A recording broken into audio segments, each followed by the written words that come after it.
Joining me now to talk about all things politics is my man, CBN chief political analyst, David Brody. So, David, what did you think of Mr. Biden's acceptance speech? What was the main message behind it? Well, George, look, it was an A+. I mean, he did great. Look, he read a speech off prompter.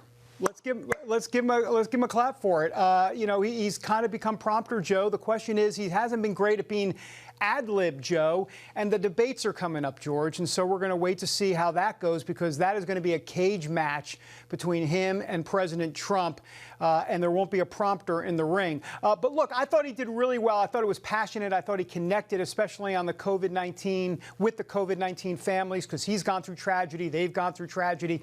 I thought he hit all the right notes, but if you notice, it was very light on policy, and that's where the devil is in the details for the Democrats. In fact, to that very point, David, Peggy Noonan, you know her very well. She wrote an opinion for the Wall Street Journal today, basically making that point that the convention was marked by a sense of grievance, she says, but voters need to know what they are going to do. The whole, as you said, the details are in the policy aspects, right?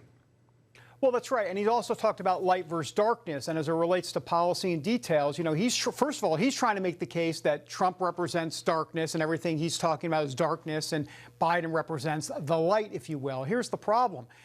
When it comes to policy, there's quite a bit of darkness, according to the Trump administration, on the Biden-type policies, the far left in this country. Everything from defund the police to late-term abortion to chaos and riots in the streets of Portland and Seattle and other places, and throwing Christopher Columbus into the harbor, etc., and Frederick Douglass, oh, by the way, too.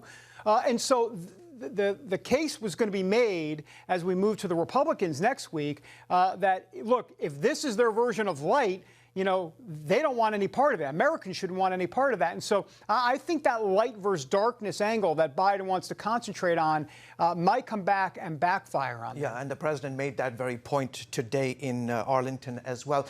David, you cover all aspects, faith as well. Faith did take a front seat at the convention last night. Talk about that quickly.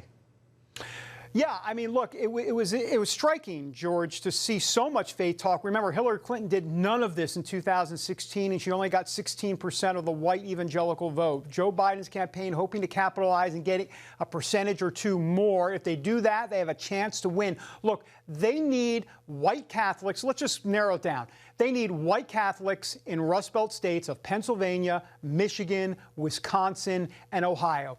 That's the ball game. If they can win there and take those states away from Trump, Trump's a one-term president, and Joe Biden's the next president of the United States. Yeah, that's simple, George. Real quickly, 30 seconds. What are you expecting at next week's Republican National Convention?